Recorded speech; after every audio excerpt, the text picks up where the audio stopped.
ఒక్కసారి కొమ్మూరి గోల్డ్ కి కాల్ చేయండి. తాకట్లో ఉన్న మీ బంగారాన్ని విడిపించి మార్కెట్ ప్రైస్ కి వాళ్ళు కొనుక్కుని మిగతా డబ్బులు మీకు ఇచ్చేస్తారు. అందరికీ నమస్తే, వెల్కమ్ బ్యాక్ టు మనం టీవీ. నేను మీ రమ్య. విజయ్ గెలిచాడు. విజయ్ ఫస్ట్ ఎలక్షన్ లోనే తన సత్తా చాటుకున్నాడు. ఓవరాల్ గా విజయ్ సీఎం సీటు కూడా పట్టాగట్టాడు అని మనం చెప్పుకోవచ్చు. ఇప్పుడు ఈరోజు విజయ్ ఆ గెలుపుని ఏదైతే ఉందో అసలు ఎంతమంది కంగ్రాచులేట్ చేస్తున్నారు అన్నది కూడా మనం ప్రత్యేకంగా చెప్పనక్కర్లేదు. ఎందుకంటే సోషల్ మీడియాలో కానీ ఎక్కడ చూసినా విజయ్ సక్సెస్ గురించి అందరూ మాట్లాడుకుంటున్నారు. అయితే తెలుగు సినీ అలాగే తమిళ రాజకీయ నాయకులు అలాగే హీరోలు హీరోయిన్లు అందరూ కూడా అతన్ని కంగ్రాచులేట్లు చేస్తూ ట్వీట్లు కూడా చూసాం కదా మనందరం. సో వీటితో పాటు అంటే విజయ్ గెలుపు ట్వీట్లు అండ్ ఇంతమంది రాజకీయ నాయకులు ఇవన్నీ ఒక పక్కన పెడితే ఇంకొక వర్గం మాత్రం చాలా ఆతృతగా వెయిట్ చేస్తున్న విషయం ఏంటి అంటే, మరి విజయ్ సీఎం అయ్యాడు కదా, మరి నెక్స్ట్ ఏంటి? ఫ్యామిలీ పరంగా చూసుకున్నట్టయితే అంటే ఈ సంగీత ఎవరైతే ఉన్నారో వాళ్ళిద్దరు కలవబోతున్నారా లేకపోతే కలవరా, వీళ్ళిద్దరు విడిపోయి త్రిషను పెళ్లి చేసుకుంటాడా అన్న ఈ టాపిక్ వచ్చినప్పుడు మాత్రం చాలా క్రిటికల్గా మారుతుంది. ఎందుకంటే మనందరికీ తెలుసు తినే సంగీత విజయ్ వాళ్ళ వైఫ్. సో వీళ్ళిద్దరికీ కూడా అంటే ఎలక్షన్ ఎప్పుడైతే స్టార్ట్ అయిందో, క్యాంపెయిన్ స్టార్ట్ అయిందో అప్పటి నుంచి కూడా సంగీత చేసిన ఎలిగేషన్స్ ఏంటి అంటే, నాకు డివోర్స్ కావాలి, 200 కోట్లు కావాలి, ఇతను నాతో లాయల్గా లేడు అండ్ ఆల్సో ఇతనికి వేరే ఎఫైర్స్ ఉన్నాయి వేరే హీరోయిన్లతో అని చెప్పేసి ఎలిగేషన్స్ అయితే వేసింది. అంటే అది నిజం కూడా అవ్వచ్చు. సో వీళ్ళిద్దరి మధ్యలో అయితే ఇప్పుడు ఎటువంటి సంబంధం లేదు అండ్ ఈ మధ్య గత కొన్ని ఇయర్స్ నుంచి కూడా లండన్లోనే ఉంటుంది. ఇది ఎలక్షన్స్ టైంలో ఈమె వేసిన ఎలిగేషన్స్.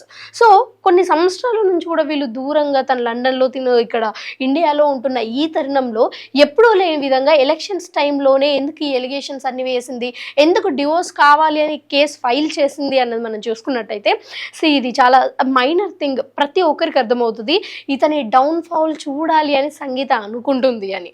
అండ్ తన డివోర్స్ కేసు తినకున్న వేరే ఇల్లీగల్ ఎఫైర్ గురించి ప్రజలకు తెలిస్తే ప్రజల్లో ఎక్కడో ఇతని గురించి బ్యాడ్ ఇంప్రెషన్ వస్తుంది, ఇతను ఆ సక్సెస్ని మీట్ అవ్వలేడు అని.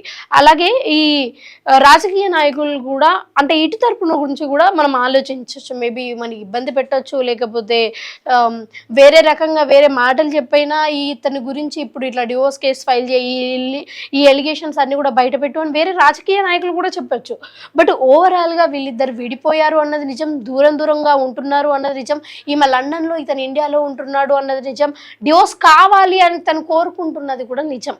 మరి ఇలాంటి తరుణంలో ఈ త్రిష ఎలిగేషన్ కావచ్చు, ఈ డివోర్స్ కేసు కావచ్చు, లేకపోతే మాకు 200 కోట్లు కావాలి అన్న ఈ కేసు కూడా కావచ్చు, ఇదంతా కూడా నెగిటివిటీ, ఇతనికి వచ్చిన విజయ్కి వచ్చిన నెగిటివిటీ అని చెప్పుకోవచ్చు. అంటే ఈ నెగిటివిటీని కూడా దాటుకొని ఇతను ఈరోజు సీఎం అయ్యాడు. ఎలిగేషన్స్ ఎప్పుడైతే వచ్చాయో ఆ ఎలిగేషన్స్ అంతా కూడా వీళ్ళ పార్టీ కార్యకర్తలకు నాయకులకు వీళ్ళందరికీ చెప్పి ఇది నా పర్సనల్ది, దీని గురించి ఏ నాయకులు కూడా బయట ఏం మాట్లాడకండి అంటే అంటే టీవీకి సంబంధించిన ప్రతి ఒక్క నాయకుడు కూడా అసలు ఈ ఎలిగేషన్ గురించి దీని గురించి అయితే మాట్లాడిన సందర్భం ఒక్కటి కూడా లేదు. సో ఇలాంటి అతని పర్సనల్ లైఫ్కి సంబంధించిన ప్రతి దాన్ని కూడా చాలా క్లియర్గా, ఎన్ని బ్యాడ్ ఎలిగేషన్స్ వచ్చినా చాలా క్లియర్గా నీట్గా డీల్ చేసుకుంటూ అయితే ఈరోజు సీఎం అయ్యాడు. అండ్ విజయ్ సీఎం అయ్యాడంటే అది మామూలు విషయం కాదు. ఎందుకంటే బయట చూసినా సరే, సోషల్ మీడియాలో చూసినా సరే, ఎక్కడ చూసినా అతని గురించి వచ్చిన నెగిటివిటీ, ట్రోల్స్, ఈ పర్సనల్ క్యారెక్టర్ అసోసియేట్ చేస్తూ ఉంటారు కదా. సో ఇవన్నిటిని కూడా, ఈ అవరోధనలన్నిటినీ కూడా దాటుకొని ఈరోజు అయితే సీఎం అయ్యాడు.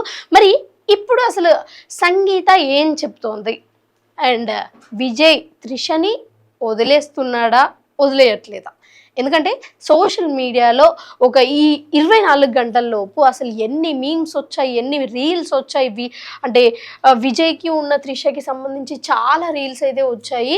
తన బర్త్డేకి ఒక రాష్ట్రాన్నే గిఫ్ట్గా ఇచ్చాడని, లేకపోతే సరదాకి విజయ్ బీలైక్ రాష్ట్రం నాదే అలాగే త్రిష నాదే అని అంటే ఈ ప్రతిదీ కూడా సెన్సేషనల్గా మారింది ఈ కొన్ని గంటలలో.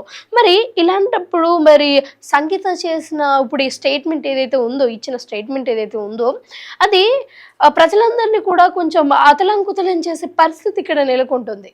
సో అసలు సంగీత ఏం చెప్పింది అనే కదా అందరూ ఆలోచిస్తున్నారు. సంగీత, నాకు విజయ్కి డివోర్స్ ఇచ్చే ఒపీనియన్ లేదు, డివోర్స్ ఇవ్వను, నేను తన భార్యగానే ఉంటాను, కావాలి అంటే విజయ్ని త్రిషని వేరే పెళ్లి చేసుకోమను, సెకండ్ పెళ్లి చేసుకోమను అని అన్నారంట. సో ఈ టాక్ అయితే వస్తుంది. మరి నిజంగానే విజయ్ మళ్ళీ వాళ్ళ ఫ్యామిలీతో కలిసిపోతారా? ఎందుకంటే వాళ్ళ మధ్యలో ఓన్లీ వీళ్ళిద్దరే కాకుండా వీళ్ళ పిల్లలు కూడా ఉన్నారు కాబట్టి పిల్లల గురించి కూడా ఆలోచించి వీళ్ళు కలిసిపోయే అవకాశం ఉందా? లేకపోతే వీళ్ళిద్దరు కలవకుండా త్రిష కూడా ఈ క్యాంపెయిన్కి సంబంధించి కావచ్చు, లేకపోతే ఎలక్షన్కి సంబంధించి కావచ్చు, బీజేపీతో మాట్లాడే ప్రతి చిన్న చిన్న డీలింగ్స్ దగ్గర నుంచి కూడా అండ్ ఆల్సో క్యాంపెయిన్ విషయంలో కూడా దగ్గర దగ్గర 60 ఈ సిటీస్ అన్ని కూడా తిరిగే ఈ ప్రయత్నం చేశారు. సో మరి త్రిషని వదిలేస్తారా, లేకపోతే త్రిషని సెకండ్ మ్యారేజ్ చేసుకుంటారా, లేకపోతే అసలు కలిసే ఉంటారా ఏంటా అన్నది అయితే ఇక్కడ అర్థం కావట్లేదు. మరి ముఖ్యంగా సంగీత ఎందుకు నాకు విజయ్ కావాలి అని ఇప్పుడు అంటున్నాడు అంటే మనందరికీ తెలుసు ఒకప్పుడు వద్దు, సక్సెస్ అవ్వకముందు వద్దు, డివోర్స్ కావాలి అని అనుకున్న వాళ్ళు సక్సెస్ అయిన తర్వాత ఎందుకు కావాలి అంటున్నారు అంటే ప్రతి ఒక్కరు కూడా ఆ సక్సెస్ని చూసి రావచ్చు, లేకపోతే ఆ హోదాని చూసి రావచ్చు, ఎట్టకేలకు ఒక రాష్ట్రం అంతా ఇప్పుడు మన చేతులలో ఉంటుంది అన్న ఆ ఫీలింగ్తో కూడా రావచ్చు అని అయితే ప్రజలు అనుకుంటున్నారు. సో అసలు దీనిపైన మీ ఒపీనియన్ ఏంటి? అసలు మీరేమనుకుంటున్నారు? నిజంగా సంగీత ఉన్న విజయ్ కలుస్తారా, లేకపోతే విజయ్ సంగీతకు డివోర్స్ ఇచ్చేసి త్రిషతో ఉంటాడా? మీ ఒపీనియన్ ఏంటో కింద కామెంట్ సెక్షన్లో కామెంట్ చేయండి.